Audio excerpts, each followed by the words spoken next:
C Joseph Vijay எனும் நான்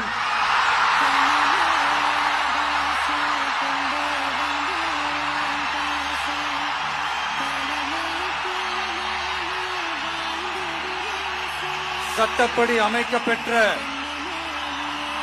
இந்திய அரசியல் அமைப்பின்பால் உண்மையான நம்பிக்கையும் மாறா பற்றும் கொண்டிருப்பேன் என்றும்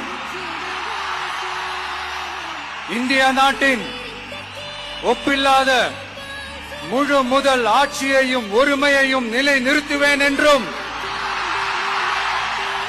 தமிழ்நாட்டு அரசின் முதலமைச்சராக உண்மையாகவும் உளச்சான்றின்படியும் என் கடமைகளை நிறைவேற்றுவேன் என்றும் அரசியல் அமைப்பிற்கும் சட்டத்திற்கும் இணங்க அச்சமும் ஒருதலை சார்பும் இன்றி விருப்பு வெறுப்பை